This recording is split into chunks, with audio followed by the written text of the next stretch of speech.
Olá! Hoje a gente vai mergulhar numa das passagens assim mais sombrias e trágicas da Bíblia. É a história que está lá em 2 Samuel capítulo 13. É um relato, olha, impactante sobre as consequências devastadoras de algumas decisões tomadas dentro da família mais poderosa do reino, a do próprio rei Davi. E essa citação, ela já prepara o terreno para o nosso tema central, né? Essa história toda é uma ilustração muito, mas muito poderosa de como o pecado, mesmo quando perdoado, pode criar um efeito dominó terrível que não afeta só quem pecou, mas todo mundo ao redor. Para a gente entender bem essa tragédia, primeiro a gente precisa dar uma olhada em como estava a família do rei Davi. A semente desse desastre todo, ela foi plantada bem antes, sabe? Nas próprias falhas do rei que acabaram enfraquecendo a autoridade moral dele. O ponto crucial aqui é o seguinte: o pecado de Davi com Batseba e o assassinato de Urias não foram tipo eventos isolados. Aquilo foi minando a capacidade dele de disciplinar os filhos, de manter a justiça dentro da própria casa. Ele tinha se tornado, como muitos comentaristas dizem, um pai fraco, hesitante, cuja autoridade moral estava em frangalhos. E é nesse ambiente, nesse clima disfuncional, que a tragédia começa a se formar. E essa tabela aqui ajuda a gente a entender as relações complexas que são a chave de tudo. Olha só. Aminon era o filho mais velho de Davi, o herdeiro do trono. Já Tamar e Absalão eram irmãos de sangue, filhos de outra esposa de Davi. Isso faz de Aminon meio-irmão deles. Uma dinâmica familiar que, daqui a pouco, vai se tornar o epicentro de todo o conflito. E é aqui que a coisa começa a ficar feia. O príncipe Amnon desenvolve uma obsessão pela sua meia-irmã Tamar.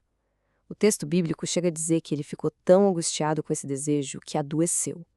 Mas como a gente vai ver, isso estava muito, mas muito longe de ser amor. E essa comparação ilustra perfeitamente a diferença.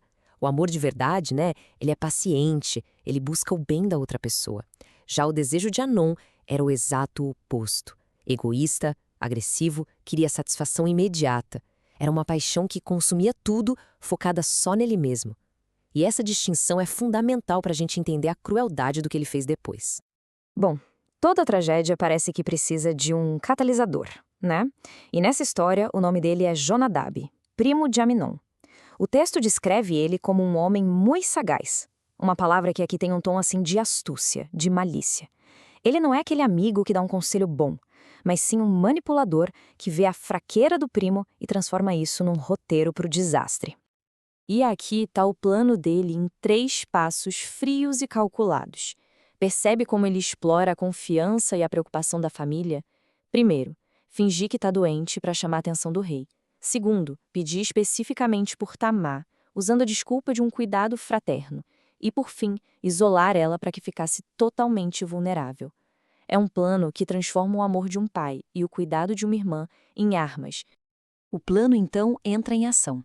Davi, coitado, sem saber de nada, atende o pedido do filho doente e envia a filha direto para uma armadilha. E Tamar, como uma irmã obediente e atenciosa que era, vai cuidar de Aminon, levando a comida que ela mesma fez. Quando Aminon a agarra, a resposta da Tamar não é de um pânico silencioso. Não, é de uma clareza impressionante. Como a gente vê aqui, ela argumenta com ele de forma lógica, poderosa. Ela apela para a família, para a lei, para a própria honra dela e para a reputação dele. No meio daquele horror, ela tenta desesperadamente trazer ele de volta à razão. Mas o desejo dele o deixou surdo para qualquer argumento. O texto é direto, é brutal. Sendo mais forte do que ela, a forçou e se deitou com ela. Os apelos lógicos dela não significaram absolutamente nada para ele. Naquele momento, só o que importava era satisfazer a própria vontade. E aí vem a virada psicológica mais chocante da história. Assim que o desejo dele é saciado, aquele sentimento que ele talvez chamasse de amor se transforma num ódio profundo. A aversão que ele sente por ela depois é ainda maior do que a paixão que ele sentia antes. Isso só mostra a verdadeira natureza dos sentimentos dele. Nunca foi amor. Era só luxúria egoísta que, uma vez satisfeita, a descartou como se fosse lixo. Expulsa da casa dele, Tamar faz um ato público de luto e de vergonha. Ela rasga sua túnica longa. E essa não era uma roupa qualquer, não. Era o símbolo do status dela como uma virgem da realeza. Ao rasgar a túnica e colocar cinzas na cabeça, ela estava declarando para todo mundo a violação terrível que ela sofreu e a perda da sua honra. Agora, o foco da história muda.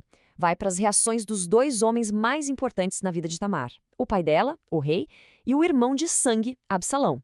As ações, ou a falta de ações, dos dois vão selar o destino de toda a família.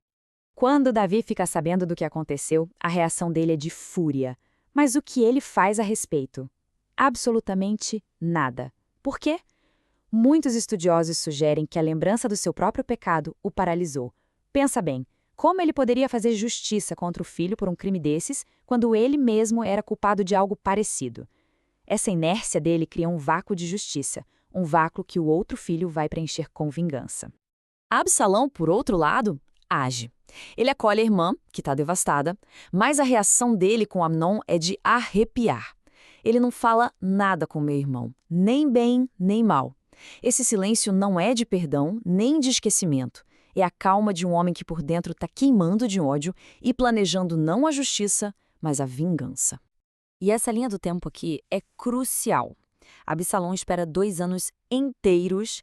Isso mostra pra gente que o que vai acontecer não é um crime de paixão feito no calor do momento, não.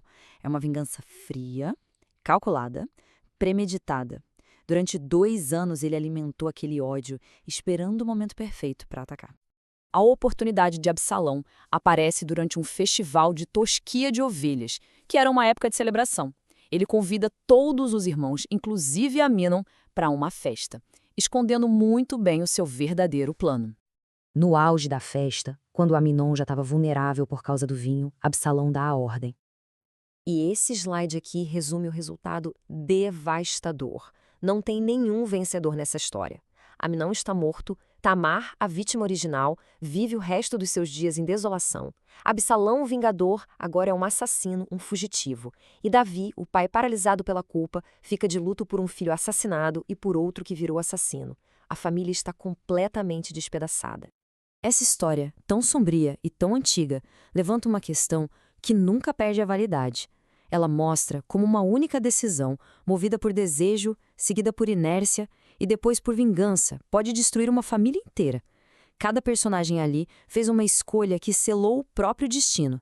E isso nos leva a refletir sobre o poder das nossas decisões do dia a dia. Afinal, são essas pequenas ou grandes decisões que definem não só o nosso futuro, mas talvez o destino de muita gente.